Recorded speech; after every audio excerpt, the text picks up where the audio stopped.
Let's jump into our topic today.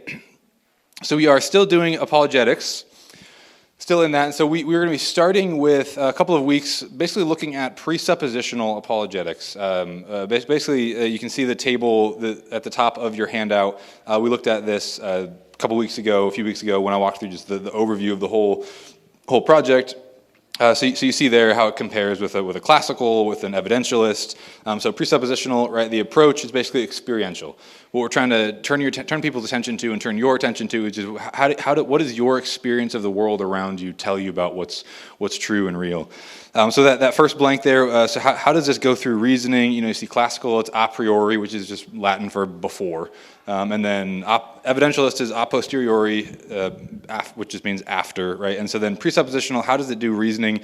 It's more of an intuitive approach. The blank there would be intuitive, right? So it's basically this, when you just reflect on the experience of being human, what do you just intuitively know to be true? So that's what we're going to touch on. Then it looks at experience. The next one, the tools, right? Classical uses proofs. Evidentialist uses arguments. Maybe you remember the difference there. Presuppositional is going to use basically the idea of absurdities. Basically, it's a big exercise of taking, okay, these are the things you're committed to. If you're committed to all of those things, here's the absurd conclusions you have to come to. Does that make sense? It's saying, here are the inherent tensions of your worldview. And there's a difference there. It's not, maybe you've heard of the idea of like a slippery slope argument, that if you do this, then later you'll end up doing this. Sometimes that's very, very valid, but this is not that. This is saying, if you believe this, this, and this, it is logically necessary that you affirm this. It's not you might someday end up believing this. It's logically, your beliefs lead to this conclusion, right? So that's an absurdity. If these beliefs are true, then this absurd conclusion follows. And just the origin, what kind of, again, because all of these basically developed as responses to the prevailing philosophical worldview of the time. Classical basically comes within this kind of ancient and medieval approach to reason and logic. Evidentialist comes out of kind of this response to an Enlightenment empiricism. And then presuppositional basically comes out of the fruit of the Enlightenment of postmodern irrationalism. Basically, how do we engage a culture that is not committed to truth, that is not committed to the objectivity of truth? Presuppositional apologetics says this is kind of our response to this. Our response to this. And some, again, some people would put these as basically three totally kind of irreconcilable approaches to how you do apologetics. I like to think of them more like just different tools in your tool bag, right? Sometimes you need a hammer, sometimes you need a screwdriver, sometimes you need some dynamite, right? They're just different tools for different functions. And sometimes a hammer can get the job done that dynamite is supposed to do, but sometimes dynamite will be better. Anyways. Okay, let's jump in to the rest of the body. So first, what's the method of what we're going to be trying to do? So I'm going to do 2 weeks on presuppositional, probably because it's just difficult to put a really fine point on what I'm trying to communicate here. At least for me, it's probably just not as processed in my own mind as it should be. So we're going to do 2 weeks on presuppositional, and so this week I'm going to do basically a really high level kind of broadside of just this entire worldview comparison that we're trying to do here. So method, what we're trying to do, the first blank there is tension. The method that I'm trying to do is to highlight the tension between professed worldview and lived experience. To say, okay, atheist, secularist, whatever, here is your professed worldview, and here is how you are committed to living. Here's what you believe to be true about human life, or here's what your worldview requires you to believe about human life, and here's how your life actually contradicts that top to bottom. So we'll get into that. I put basically a page and a half from this book by Os Guinness there. And so this is, I remember this, I read this back in 2019, and this just made things click for me in a really helpful way. So I wanted to just put this in front of you. Here is Oz. This is a really good book, Os Guinness, Fool's Talk. Basically talking about how do you engage, he talks about, Christian persuasion. How do you do Christian persuasion in a culture like ours? Really helpful book. It's not crazy long. Really enjoy it. Highly recommend that book. I have a short stack of 7 or 8 books that are kind of my go-to recommendations, and this is firmly on that list.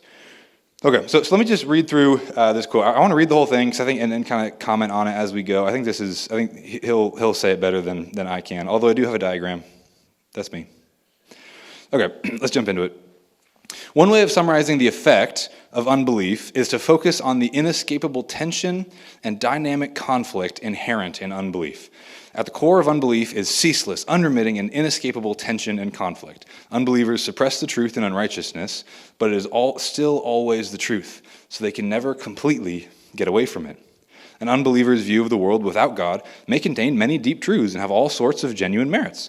But that view of the world can never be completely true because the unbeliever will not accept God, without whom it will always be finally false at some points. Yet at the same time, the unbeliever's views of the world are never completely false because they can never get away completely from God and His truth. Unbelief is therefore always and inherently in tension, and it can never escape this conflict. Basically, kind of taking both what they say they believe and how they live, there's always a mix of error and kind of an accidental truth. They live like they are created beings with meaning, with purpose, with destiny, even though in principle they deny all this. They live like they are human persons that can make free choices that aren't just conditioned by their synapses, and yet on principle they would deny that. All right, back to Oz. This explains why all human desires, longings, and aspirations point beyond themselves and toward God. The full range and depth of our desires are simply not fully covered by our unbelieving faiths and philosophies, and therefore they are not fully satisfied by what our unbelieving minds insist is true. Basically, a thoroughgoing secular perspective affirms certain things about the meaning of life, very empty things about the meaning of life, and yet everyone longs for more than just the material. Everyone longs for more than just what that worldview would put before them. Back to Oz. What matters here is the simple reason why the tension and the conflict are crucial for Christian persuasion. That's your next blank, persuasion. They explain this tension. They explain why we have a point of contact with every single human we could ever meet. This is really important. If everyone in the world accepted God's truth as it is, there'd be no need to persuade anyone, right? They'd all be Christians. Equally, if everyone could live consistently in the world they each claim is true, we would have no chance of persuading them. They would be in another world altogether. But because of the inherent tension between the truth and the falseness in all unbelief, there is always a difference between what the unbeliever asserts they are and who they really are. Who they really are. Basically, in every believer, in every unbeliever, there are firm commitments to things that are impossible on their worldview, required on the Christian worldview, and those commitments that are inconsistent with their worldview make it possible to have these conversations. Basically, if somebody could live consistently in an unbelieving worldview, Christian persuasion would be impossible. And yet nobody can. So it's possible. We'll see some people later on who got close to trying to live that out. Okay, continuing with Oz. So he says, we can take the understanding of this fundamental tension even further. If the logic of God's truth pulls in one direction and the logic of unbelief pulls in the opposite direction, unbelief will never face the full logic of either. Both destinations would be unthinkable, though for entirely different reasons, as both would mean the end of unbelief. The logic of God's truth would lead to God, and the logic of unbelief would lead to disaster. Unbelief, therefore, lives in tension between the two worlds. As Francis Schaeffer pointed out, and his whole Apologetics turned on this point, the more logical a non-Christian is to his own presuppositions, the further he is from the real world. And the nearer he is to the real world, the more illogical he is to his presuppositions. There are therefore two poles in the unbelieving mind and heart, which I call the dilemma pole, and the diversion pole. Diversion. The dilemma pole expresses the logic of the fact that the more consistent people are to their own view of reality, the less close they are to God's reality, and the more likely they are to feel their dilemma. The diversion pole expresses the fact that the less consistent people are to their own view of reality, the closer they are to God's reality, so the more they must find a diversion. Neither pole is necessarily closer to God, because unbelief, as unbelief, will not bow to God either way, but the people at either pole are relating to God and to their own claims to truth in entirely different ways. Expressed like that, it is obvious that most people would prefer to be closer to the inconsistency but comfort of the diversion pole, rather than to the courage and consistency, but discomfort, of the dilemma pole. In other words, most would prefer to live as if God were there with all the benefits that makes possible, even though they deny God in both theory and practice. The reverse is harder to carry off, and for that reason, it is also rarer. Okay, I tried to condense that into a diagram at the top of the next page. So you see here the two poles, right? Reality, God's truth, Christian worldview, and secularism. Totally different. You see up at the top the diversion pole and the dilemma pole.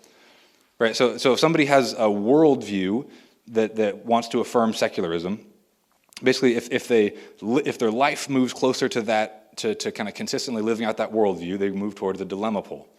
Right? So in that sense, what are some of the things that we're talking about? We'll get into this more next week. But basically, a secular worldview cannot affirm things like any sense of free will, any sense of human agency and choice. Can't affirm anything like a real objective morality. Can't affirm anything like any real value to life. Can't affirm even an identity of the human person. Right? So there's the fundamental realities that secularism has to deny. And so the more consistently someone lives towards that, the more they get into this dilemma. Right? What Os Guinness calls disaster. You just can't live that way. But then most people, and this is why the curve isn't, the slope isn't even, most people who would affirm a secular worldview are going to live closer to the diversion pole. They're going to affirm things that would lead to the denial of all of those, and yet still affirm my choices are real. They're going to talk a lot about their choice, human autonomy, even though their worldview says they're no different than a rock rolling down a hill, just governed by the forces of physics. They're going to affirm a reality of moral causes. Thank God they do, while at the same time affirming a worldview that would undercut all of it. And so they'll live in this, basically, they'll live in a way that they say, I want to live with all kind of the moral and personal trappings of God's existence while denying it, while at the same time denying it. Okay, so the goal of something like this is to make secularism clear. The goal of something like this is to make secularism clear, to show just how anti-human secularism is. To affirm a secular worldview is to deny the reality of human personhood. And so the goal here isn't necessarily to argue against it, but just to say, here's what secularism has to affirm. Here's where this belief takes you. Secularism is the negation of humanity. Secularism makes humanity and personality into an illusion. Into an illusion. I want to skip ahead to, I'll circle back to this, but I think it makes sense now to jump ahead a little bit. Flip to somewhere. You should see a heading that says Secular Dilemma and Distraction. I think this would make the most sense at the moment. Okay, so dilemma pole, basically this is courageous despair that Os Guinness talked about. Courageous despair is your blank.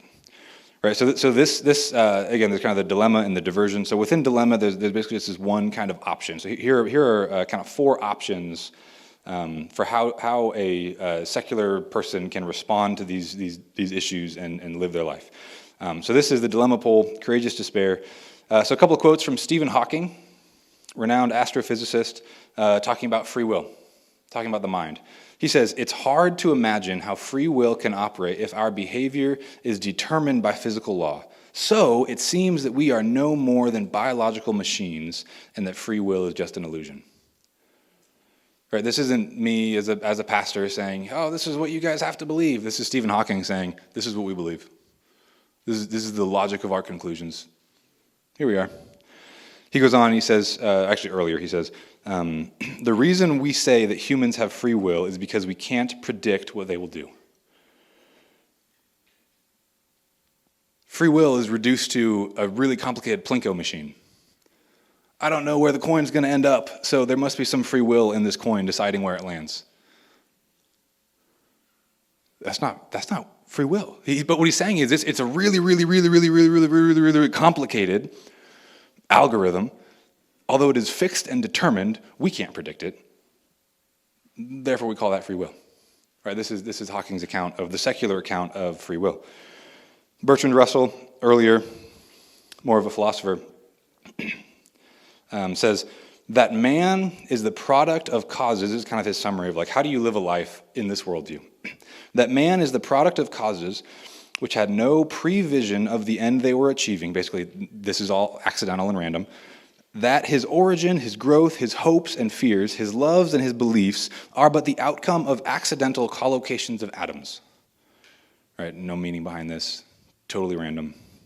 It goes on, he says, only within the scaffolding of these truths, basically meaningless of life, only on the firm foundation of unyielding despair, cheery guy, can the soul's habitation henceforth be safely built.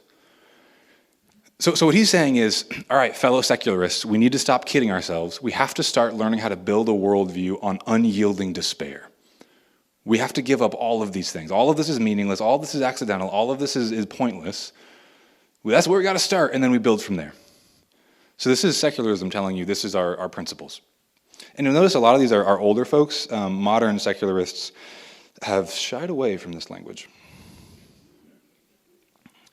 So there's a book called Science and the Good that I would highly recommend. It's a really interesting, it just focuses on the question of ethics, right? Can there be an objective, non-conditioned account of moral meaning, of moral duties, of morality that points beyond the immediate on a secular worldview? And it's a great historical survey of this really ambitious project of secularists to try to come to a place where they can say, no, morality is meaningful and objective and real. And basically this book just really traces out how they've like moved from we're going to find the source to there is no source to basically social engineering. We just kind of need to manipulate the masses to get people to move towards the ends that we just kind of want on sheer power. So it's really interesting. Published by Yale, interestingly. There's a lot of really interesting stuff published by some of those universities. But anyways, yeah, Science and the Good, highly recommend that. Really interesting. If you pick it up, let's talk about it. Okay, Jean-Paul Sartre. No idea how to pronounce that. Not even close. All right. So a couple of quotes from him. Life begins on the other side of despair. Compatriot of Russell there. And then Sartre again. Dostoevsky once wrote, if God did not exist, everything would be permitted. And that quote. And that, for existentialism, his view, is the starting point. Everything is indeed permitted if God does not exist, and man is in consequence forlorn, for he cannot find anything to depend upon, either within or outside himself. He discovers forthwith that he is without excuse. So, everything is permitted. Right, so all that to say, this isn't just me saying, here are some things that nobody's noticed, and this is my opinion of where this comes from. Like, this is the consistent secularists will tell you. When they're being honest, this is where this worldview takes you. This is where it has to take you. While we're here, let's look at the other answers. Diversion poll, so again, this is more of the like, we're going to affirm the meaning of human life. We're going to affirm these things. We're going to affirm human agency, morality, all those things. We're going to affirm that. We're just going to kind of ignore the fact. We're going to distract ourselves from the fact that that's just wildly inconsistent with our beliefs. So I thought about making this first one a blank, but it just seemed mean. Kierkegaardian existentialism. I'm sure you guys are familiar with that, so we'll move on. Who's heard of Soren Kierkegaard? Name you've probably heard before. Interesting guy. So he was a Christian who was trying to think through faith in light of some of the Enlightenment progresses of the Enlightenment. Went in some ill-advised directions, and in a lot of ways was the grandfather of someone like Sartre. Was the grandfather of this existentialism. That swallowed up so much of Western culture.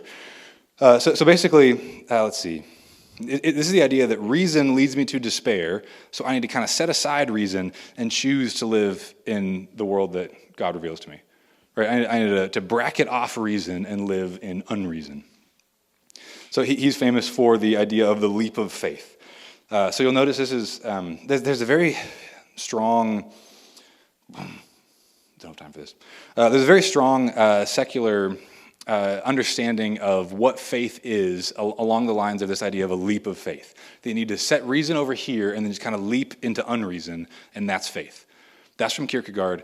That's baloney. That is not at all what faith is, right? And that's been so destructive to so many people who think that faith is, affirm this radically secular worldview over here, but just kind of choose to live like it's something else. Live like life is meaningful over here against reason over here.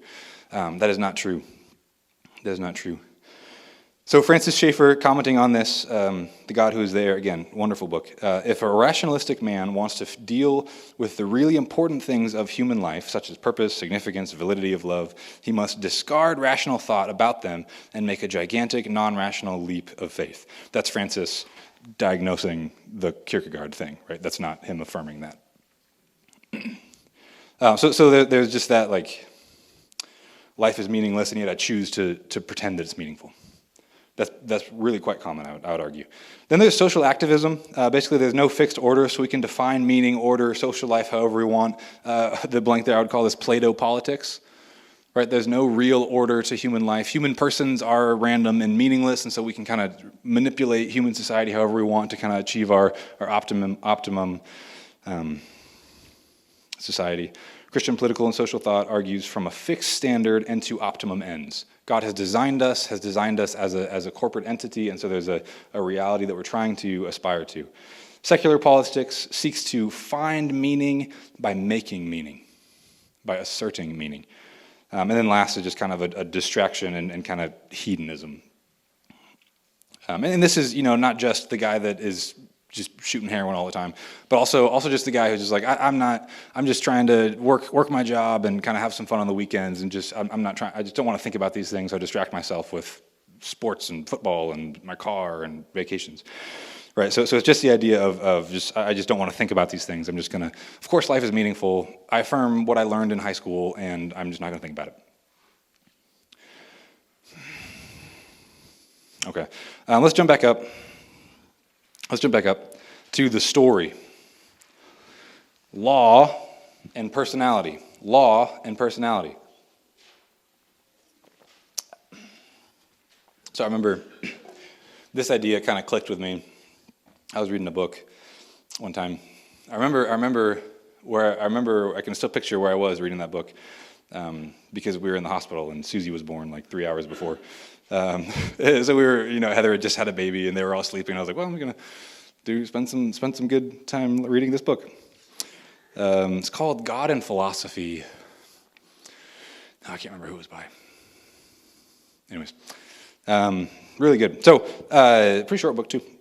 Basically, in the world we observe both law and personality. Both law and personality. So there are natural laws that appear to be fixed and regular. Right? There's a reason that you can calculate the strength of gravity. Right? There's a reason that you can calculate so many of these things because there are these fixed laws that seem to govern the way that the universe works.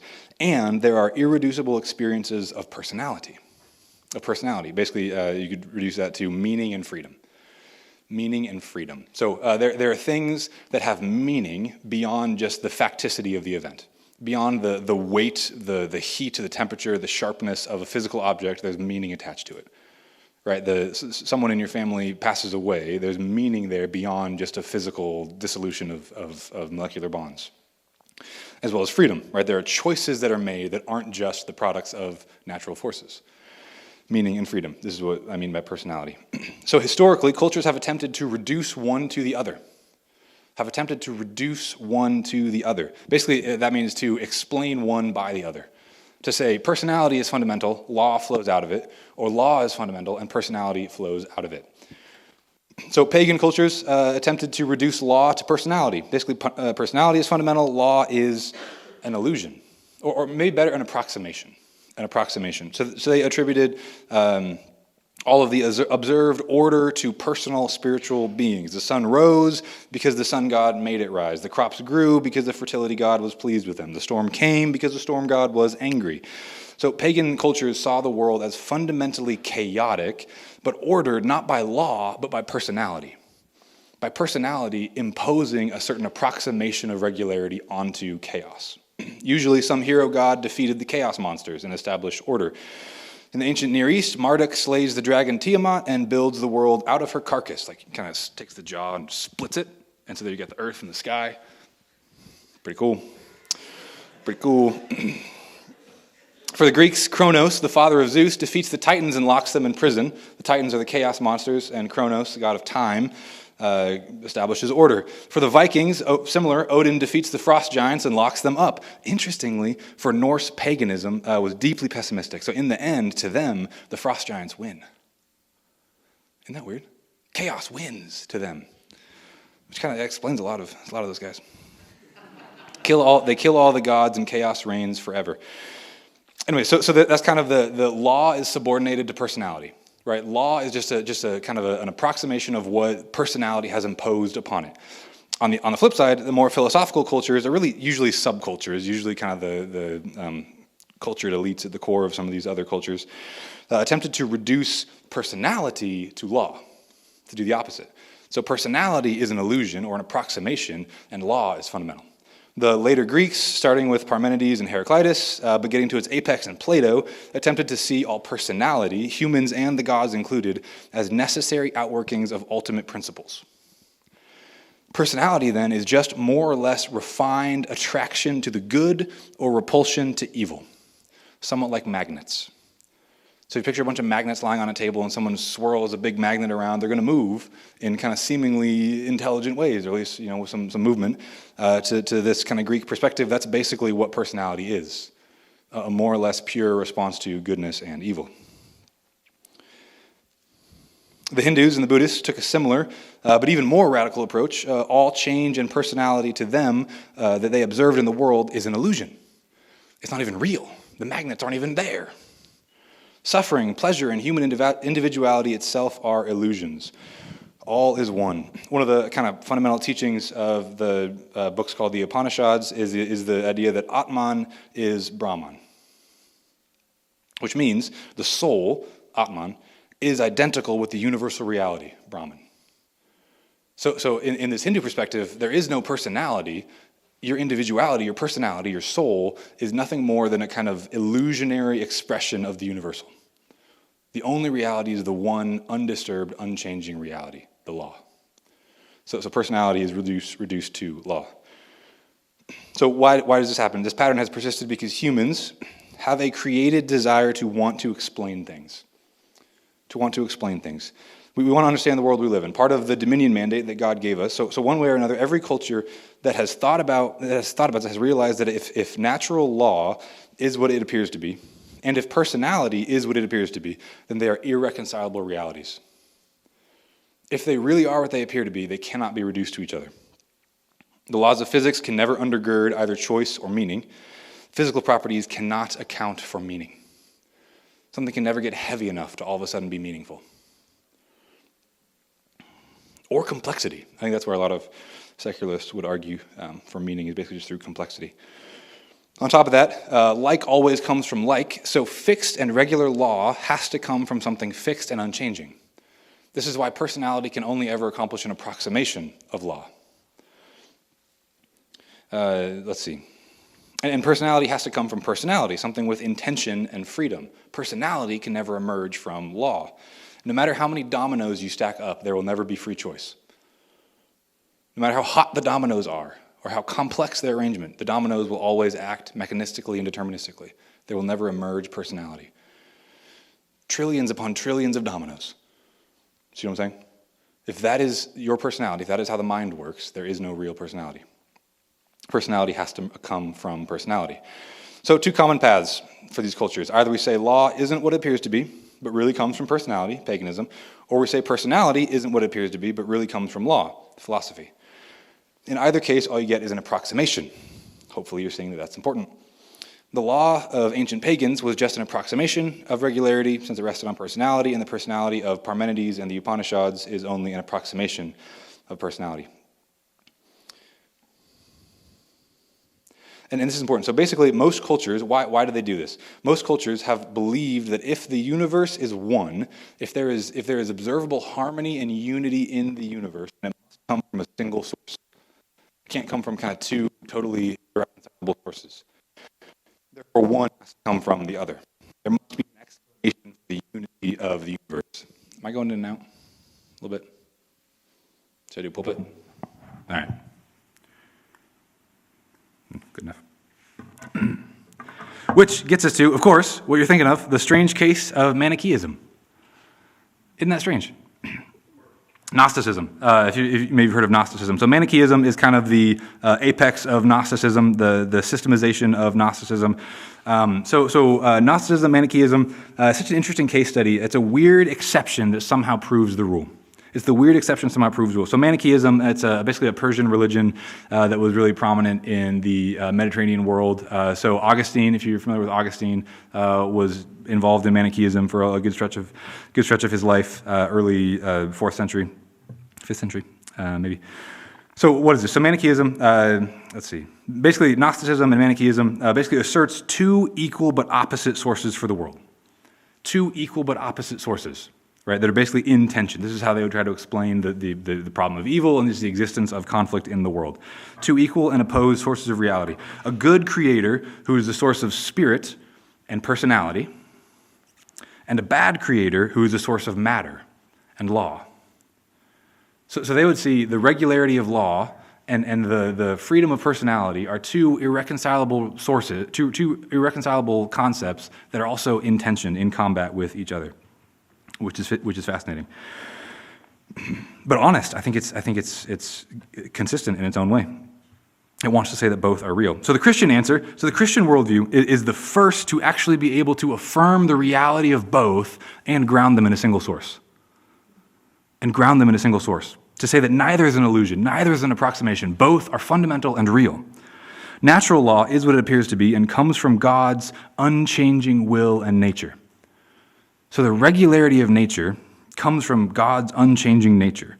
The law and the regularity of nature is fixed and stable. Not an approximation because it rests on something fixed and unchanging. And personality is what it appears to be because it comes from God's free and unfettered personality. Because God has real freedom and real meaning, he can be the source of real personality, not an approximation of personality. So jumping ahead a little bit, so where does this pay off? So AI, artificial intelligence, is an approximation of personality. At this stage, a bad one, likely going to become a better one. But it will always be an approximation of personality. So the Christian says that AI can never become true personality because you can't move by degree from law to personality. You can't start with law and slowly get more complex until you all of a sudden become personality. You can't move from degree from totally inconsistent things. In other words, you can never, so if you could move, what does that mean? You could move by degree from a triangle to a square. You see what I'm saying? You could make little changes and eventually you have a triangle and make little changes and eventually have a square, right? You can never move by degree from a triangle to red. You see what I'm saying? You can never make little changes and eventually it stops being a triangle and starts being redness. You see what I mean? Hopefully that's confusing because that's the same thing as trying to move from law to personality. This is what AI is trying to do, to make slight tweaks to the triangle and eventually become red. They're incommensurable, right? They can't be moved by degree from one to the other.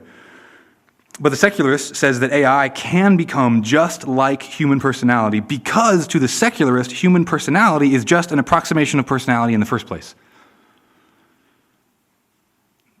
They would say that AI can become just like human consciousness because human consciousness is just an illusion. It's just a really, really complex mesh of dominoes in the first place.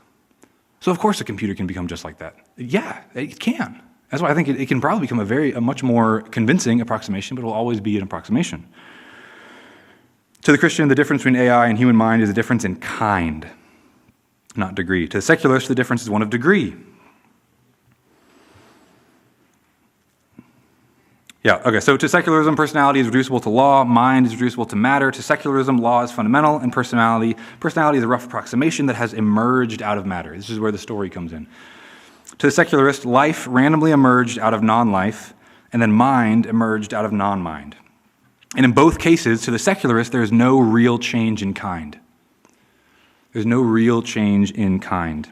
Life is just a label. In reality, again, to the secularist, life is just chemicals reacting and self-propagating in a complex but consistent way. There's no real difference between life and non-life at the most basic level. It's just a change of degree. And mind, in the same way, is just chemicals and electrical signals acting and reacting in consistent and complex ways. So the difference between a coin toss and a human decision is a difference in degree, not kind. You see that? I have two choices in front of me, A or B. There's a difference between a coin toss and a human decision, and the difference isn't just complexity. It's a difference in kind. It's not just, well, I'll flip 10,000 coins and take the average, which is what a secular view would affirm. See, again, Hawking, and here he is. So we'll skip down. We are over time. We're at 11:03. That's most of what I wanted to cover today. So why do I do that? What I'm trying to help you try to lay the foundation for is to help you start to see the difference between the worldviews that we're talking about, to see the tension inherent in a secular worldview. If somebody affirms a secular worldview, they're committed to a view that personality is an approximation that emerges out of law. That there's just gravity, electrical impulses, chemical reactions, and this is all choices are, reducible to natural laws. So we'll pick this up next week with the 5 tenets of secularism. I was going to I'll just give you the blanks. I won't even touch on this. But that was on purpose. I was planning on doing that. We're going to start with that next week. So here are 5 tenets of secularism. If somebody would quibble with this, I would say to move away from these tenets is to move away from secularism. So first is materialist cosmology. Materialist cosmology, all that exists can be reduced to matter and energy. The sum of reality is reducible to physical material and energy, of course. Second is mechanistic causality. All that exists or happens can be explained by material and efficient causes without regard to final and formal cause. We'll talk about that next week. Nominalist ontology. Nominalist, Nominalist. Nominalist ontology. Things don't have natures, only names that we ascribe to similar things. Natures only exist in the mind of the observer. The example I like to use, if you are familiar with like popcorn stealing, and every so often you'll if you're a kid, you're trying to fall asleep in your cousin's whatever basement, and you just can't fall asleep, so you're staring at the ceiling. Maybe it was just me. And you see in the popcorn ceiling, all of a sudden you start seeing faces, right? And it's like, oh look, there's a face in it, or there's a dog in the popcorn ceiling. So that is to the secularist what everything is, what human nature is. It's just an impression that the mind makes on just random data, right? So that's the secular interpretation of natures, right? To say human nature, dog nature, to anything like that is to just say I'm seeing a face in the popcorn ceiling. I'm seeing a face in the cliff. Nominalist ontology, that just means name. Okay. Relativistic morality, no transcendent moral order. Survival and social custom are the only grounds of morality. Thus, morality is infinitely renegotiable. So long as survival is maintained, so long as society is on board, it is infinitely renegotiable. And then skeptical epistemology. Skeptical epistemology, we cannot access knowledge of things and causes in themselves, the noumenal, but only appearances, the phenomenal. The phenomenal. So this is really interesting, and this is the little chewed-on straw that upholds secularism. This idea of skeptical epistemology. But we'll talk about that next week. We're over time. Okay, you'll see the schedule for the next several weeks. Again, next week, college lunch afterwards. Let's end here. Hopefully this was somewhat helpful, and just kind of file this away. We'll circle back to some of it maybe. Just file it away. It'll bear fruit later. Just trust the process. Okay. Or maybe I just not as sharp as I should be. Let's pray, and we'll be done here.